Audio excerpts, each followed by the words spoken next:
The ballot is more powerful than the bullet. A bullet can take a person's life, but a ballot decides who will govern the nation. What if a ruling party believes it can take away the person's right to vote? Can it remain in power forever? What is what history saying? History gives a clear answer. No.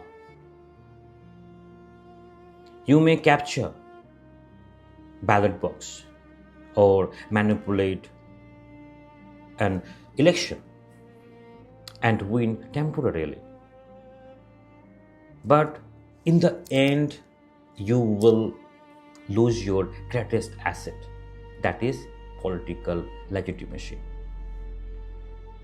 And once a government loses its political legitimacy, it eventually has to surrender power. Always keep these things in your mind. So, welcome to episode 3 of the Political Society series. Today, we will examine why voters' suppression and elections rigging amount to create political suicide for any political party. In a democracy, the people's greatest power is their vote. If a political party forcibly capture voters or forcefully capture votes, prevents opposition parties from contesting election,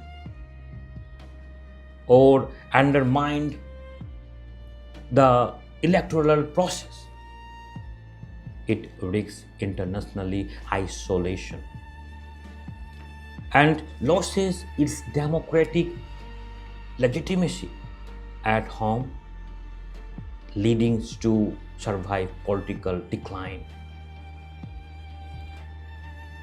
From the perspective of a political strategist, denying people their voting right is the ultimate checkmate. But it is a checkmate that a political party inflicts upon itself. Okay?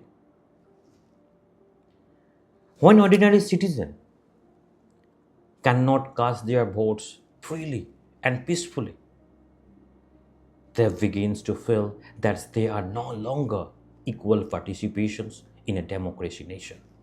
As a result, the ruling party is increasingly viewed as a undermining democracy. At the same time, international institutions such as the United Nations, the World Bank, and the different democracy nations around the world may question the credibility of the electoral process. Ultimately, the government become a politically isolated both from democratically and internationally. Okay. Now let's look at two significant examples from regional politics.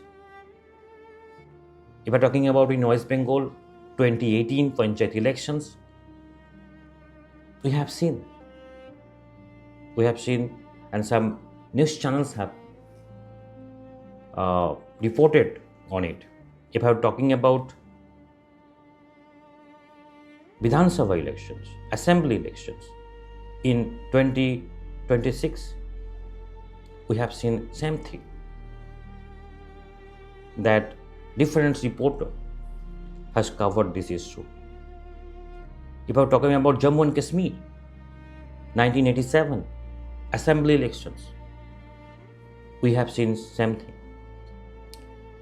Okay, now let's examine two important international examples. That 1986 snap election and if I'm talking about Philippines in 1986, okay, Philippines President Ferdinand Marcos called a snap election. Widespread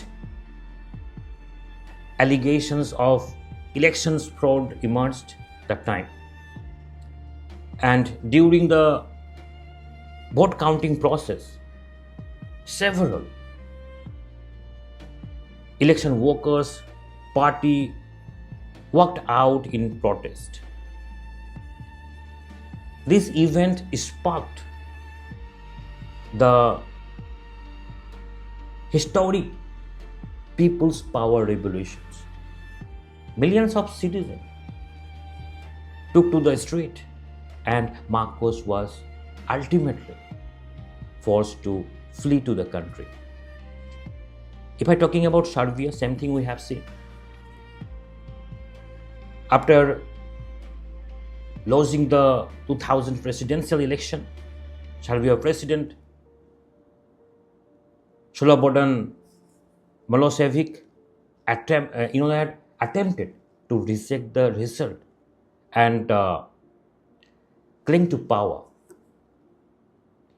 The Serbian peoples refused to accept the disputed outcome.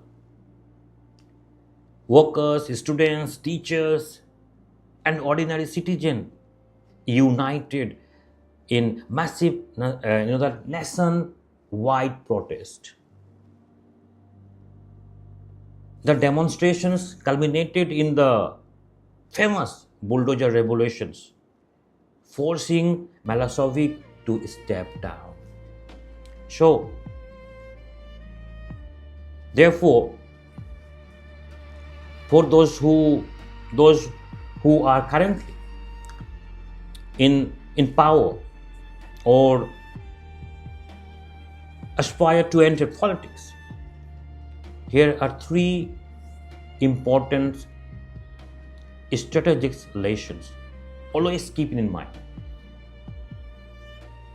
Election rigging is no longer solution. You may retain power for one terms, okay, through manipulation or rigging or hacking something else. But once the people lose the trust,